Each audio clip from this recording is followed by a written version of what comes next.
The Lord of the Rings by J.R.R. Tolkien is arguably one of the best fantasy novels ever written. Devised as a follow-up to Tolkien's 1937 children's novel called The Hobbit, The Lord of the Rings has taken that light-hearted tale about adventure and treasure and turned the page to a story of much greater meaning. On the surface, it may appear to be just another fantasy novel, but if you take a closer look, you might find that some of the themes Tolkien incorporated into his story have some meaning in today's world as well.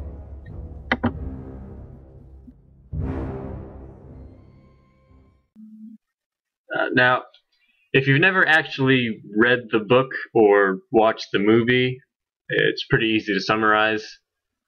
Frodo finds a magic ring, and he has to take it to Mount Doom, which is the home of the Dark Lord Sauron, to destroy it, or the world will end, more or less. So yeah, it's pretty simple. Okay, so there's a lot of different races, quote-unquote, in Lord of the Rings. Dwarves, elves, men, some other things. But one of the themes that that Tolkien seems to have written, there's some of the different races don't seem to like each other very much. It's mostly elves and dwarves. But anyway, Frodo agrees to go destroy the ring, and with him goes 8 companions, among which are Gimli the dwarf and Legolas the elf. You can see where I'm going with that. Along their journey, they're sort of at odds with each other. Gandalf kind of has to mediate, break them up a little bit. Now, within the Fellowship, this conflict is actually resolved. Legolas and Gimli become unlikely friends, but it still exists outside of the Fellowship. There comes a point when they reach Lothlorien, which is a homeland for elves, and when they try to enter, the elves of Lorien actually insist that Gimli wear a bag over his head so he can't see anything, which Gimli adamantly protests, of course, as do the rest of the Fellowship. And actually, what happens is they all volunteer to have themselves blindfolded, and that's nice, And, when it does come time to leave Lorien, Gimli and the elves have actually grown fond of each other, I suppose. And actually, anytime after this encounter, if anybody, if Gimli hears anybody kind of bad-mouthing the elves, you young whippersnappers. So anyway, that's how I think Tolkien presents this idea of racial divide.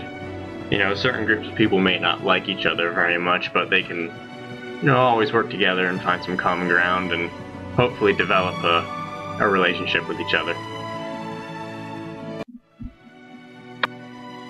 Now, some people have taken the race issue in the complete opposite direction.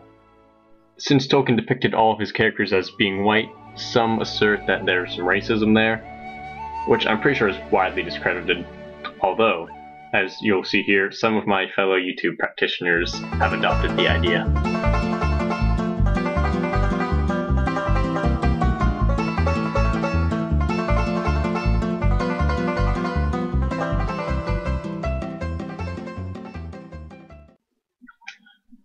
Tolkien had a love for nature and disenchantment with industrialization, and this is especially evident in the conflict between Saruman, the wizard, and the Ents, which are basically trees that are alive. They talk, they walk around, they smash things.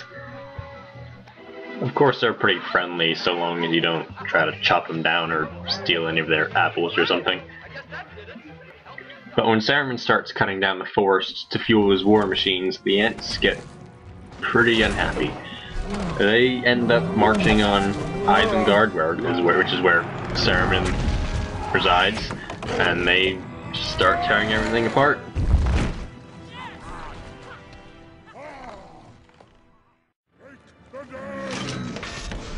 Release So the Ents break the dam, and the water washes away everything that Saruman created.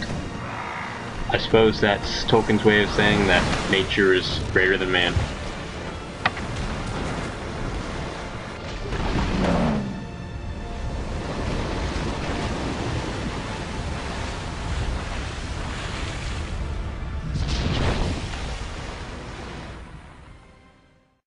This one's a pretty obvious theme to pick out. The ring being this sort of super weapon.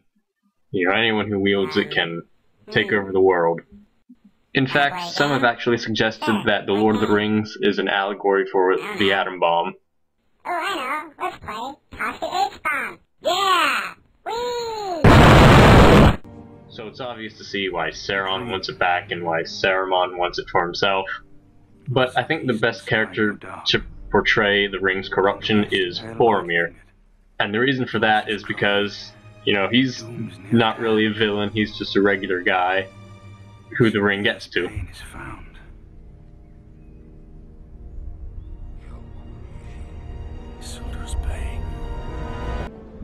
So anyway, that whole conflict comes to a climax when Boromir tries to take the ring from Frodo at the end of the second book.